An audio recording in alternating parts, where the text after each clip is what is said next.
अध्यक्ष महोदय, ताई मला बोलू दे.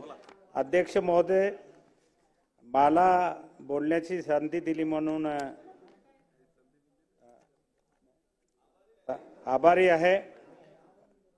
196 बाब क्रमांक 196 पान क्रमांक 139 माझ्या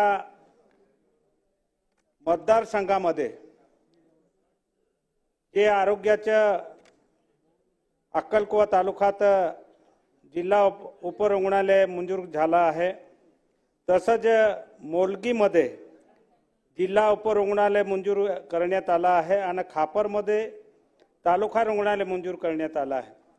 पण अध्यक्ष महोदय, यांना ताबडतोब तरतूद करून त्यांना पैसे मंजूर करण्यात यावे अशी माझी विनंती आहे, जेणेकरून आमचा भाग आदिवासी क्षेत्र आहे आणि अतिदुर्गम भाग आहे.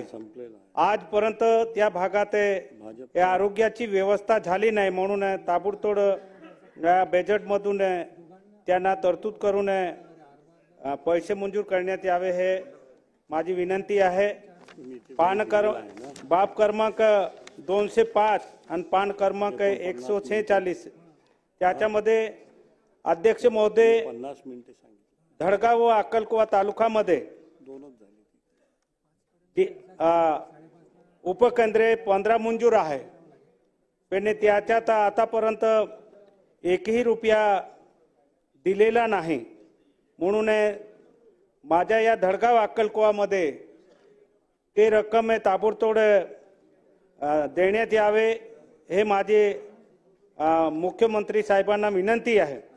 आणि दुसरं साहेब, अध्यक्ष महोदय, या माझ्या धडगाव अक्कलकुवा तालुक्यामध्ये वाण्यावीर 1 मिनिट भी नाही झाला साहेब, 3 दिवस बसलो आहे, 1 मिनिट नाही झाला, बोलू द्या. एक आदिवासी क्षेत्रामधून आलो आहे, 3 दिवस बसलो आहे, बोलू द्या. लोक 1-1 तास बोलता आहे, तुम्ही ठीक नाही करायचे. आम्ही बसलो आहे 3 दिवसापासून.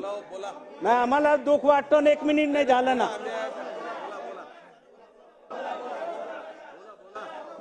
म्हणून अध्यक्ष महोदय बोलू द्या. नवीन सदस्य आहे इथे आणि आम्ही 700 किलोमीटर मधून आलो, अतिदुर्गम भागामधून.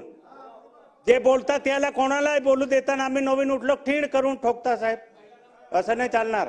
आम्ही एक अतिदुर्गम भागामधून आलो. माझ्या या अध्यक्ष महोदय, माझ्या या तालुक्यामध्ये जसं बीटी सांकुसवीर दवाखाना आहे, त्याच्यामधून वाण्यावीर नवीन दवाखान्याची इमारत बांधली आहे, पण आतापर्यंत एकही डॉक्टर तिथे दिला गेला नाही. त्याच्यात दुसरं मोरांबामधून नवापाडा म्हणून दवाखाना नवीन इमारत बांधली गेली, तिथे सुद्धा एकही कर्मचारी दिला नाही. धडगाव तालुक्यामध्ये हातदोई व मोक या 2 ठिकाणी नवीन इमारत बांधल्या गेली आहे, तिथे आजपर्यंत एकही कर्मचारी नाही.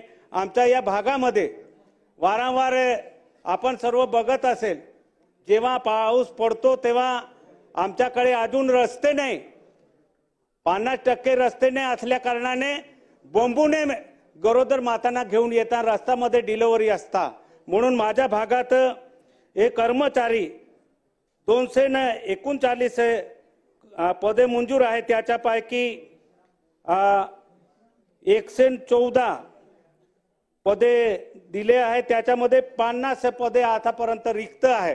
म्हणून माझे अध्यक्ष महोदय, मुख्यमंत्री साहेबांना माझी हात जोडून विनंती राहील, जे आरोग्याच्या महत्वाचे बाब आहे, आमच्या भाग अतिदुर्गम भागामध्ये गरोदर माताला डिलिव्हरी असताना रस्त्यामध्ये डिलिव्हरी असता आणि म्हणून खास करून जे कर्मचारी आमच्याकडे नाही आहे आणि ते ताबडतोब भरती करून आमच्या अतिदुर्गम भागातला आरोग्याच्या प्रश्न सुटायला पाहिजे, हेच माझे हात जोडून नम्र विनंती आहे.